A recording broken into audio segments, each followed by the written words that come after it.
আমরা মূলত লেন্সের সূত্রটি ডিটেলসে বোঝার চেষ্টা করব। তবে লেন্সের সূত্র বোঝার আগে আমাদের দুইটা বিষয় জানা লাগবে।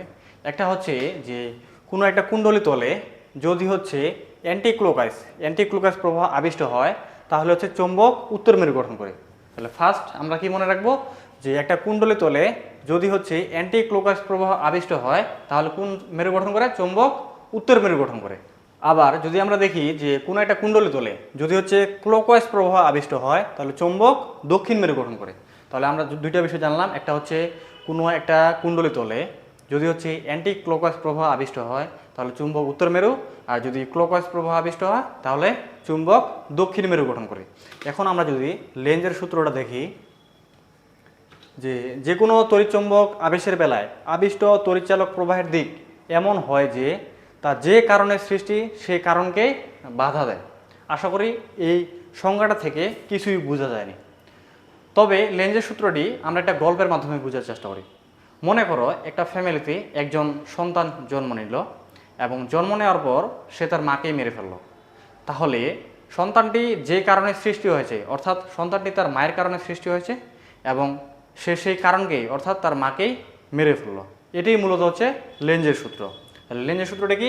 যে কোনো তড়িৎচুম্বক আবেশের বেলায় আবিষ্ট তড়িৎচালক প্রবাহের দিক এমন হয় যে তা যে কারণে সৃষ্টি সেই কারণকেই বাধা দেয়। তাহলে আমরা এখানে একটা দণ্ডচুম্বক দেখতেছি আর এখানে একটা ঘূর্ণকুণ্ডলী দেখতেছি। ঘূর্ণকুণ্ডলী কেন? কারণ এই কুণ্ডলীতে কোনো ধরনের তড়িৎ প্রবাহিত করা হয়নি। এখন এই দণ্ডচুম্বকটিকে যদি এখানে কাছে নিয়ে যাই তাহলে হচ্ছে এই কুণ্ডলীতে একটা তড়িৎচালক শক্তি আবিষ্ট হবে। এই তড়িৎচালক শক্তি আবিষ্টের কারণে এখানে একটা তড়িৎ প্রবাহিত হবে। তড়িৎ প্রবাহিত কোন দিকে হবে? অ্যান্টি ক্লকওয়াইজ না ক্লকওয়াইজ, সেটা আমরা এখন লেন্সের সূত্রের সাহায্যে বের করব। তাহলে দেখি যদি আমরা যে নিয়ে গেলাম তাহলে এখানে একটা অ্যান্টি ক্লকওয়াইজ প্রবাহ এখানে একটা হচ্ছে তড়িৎচালক শক্তি আবিষ্ট হয়েছে। তাহলে সৃষ্টির কারণ কি? চুম্বকের এন মেরু কাছে নেওয়া, আর বাধা দিতে চুম্বকের এন মেরুকে কি করতে হবে? বিকর্ষণ করতে হবে। তাই কুণ্ডলীতে কোন মেরু তৈরি হবে? এন মেরু তৈরি হতে হবে। তাহলে কুণ্ডলীতে এন মেরু তৈরি হতে কুণ্ডলীতে অ্যান্টি ক্লকওয়াইজ প্রবাহ আবিষ্ট হবে। আরেকবার যদি দেখি যে সৃষ্টির কারণ হচ্ছে চুম্বকের এন মেরু কাছে নেওয়া, তাহলে চুম্বকের এন মেরুকে বিকর্ষণ করতে পারে অন্য আরেকটা এন মেরু, এই জন্য কুণ্ডলীতে অবশ্যই এন মেরু তৈরি হবে। আর কুণ্ডলীতে এন মেরু তৈরি হতে কুণ্ডলীতে অ্যান্টি ক্লকওয়াইজ প্রবাহ আবিষ্ট হবে। তাহলে এবার আমরা এই যে চুম্বকের এন মেরু এটাকে আমরা দূরে সরাই নেব। তাহলে যদি দূরে সরাই নেই তাহলে এবার সৃষ্টির কারণ হচ্ছে চুম্বকের এন মেরু দূরে নেওয়া, আর বাধা দিতে চুম্বকের এন মেরুকে আকর্ষণ করতে হবে। তাই কুণ্ডলীতে অবশ্যই এস মেরু তৈরি হবে, আর কুণ্ডলীতে এস মেরু তৈরি হতে কুণ্ডলীতে ক্লকওয়াইজ প্রবাহ আবিষ্ট হবে। এতক্ষণ আমরা দেখলাম যে চুম্বকের যদি এন মেরুকে কাছে নিই অথবা দূরে নিই তাহলে কুণ্ডলীতে কোন ধরনের প্রবাহ আবিষ্ট হয়, ক্লকওয়াইজ নাকি অ্যান্টি ক্লকওয়াইজ।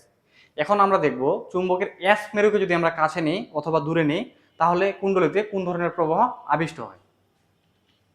তাহলে এখানে চুম্বকের এস মেরুকে কাছে নেওয়া হচ্ছে, তাহলে চুম্বকের এস মেরুকে কাছে নিচ্ছি, তাহলে সৃষ্টির কারণ হচ্ছে চুম্বকের এস মেরু কাছে নেওয়া, আর বাধা দিতে চুম্বকের এস মেরুকে বিকর্ষণ করতে হবে।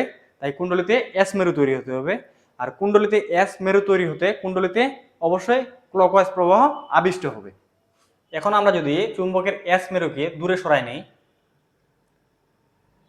তাহলে সৃষ্টির কারণ হচ্ছে চুম্বকের এস মেরু দূরে নেওয়া, বাধা দিতে চুম্বকের এস মেরুকে আকর্ষণ করতে হবে। তাহলে তাই কুণ্ডলীতে অবশ্যই এন মেরু তৈরি হতে হবে, আর কুণ্ডলীতে এন মেরু তৈরি হতে কুণ্ডলীতে অ্যান্টি ক্লকওয়াইজ প্রবাহ আবিষ্ট হবে। এটি হচ্ছে মূলত লেন্সের সূত্রের আদ্যপান্ত।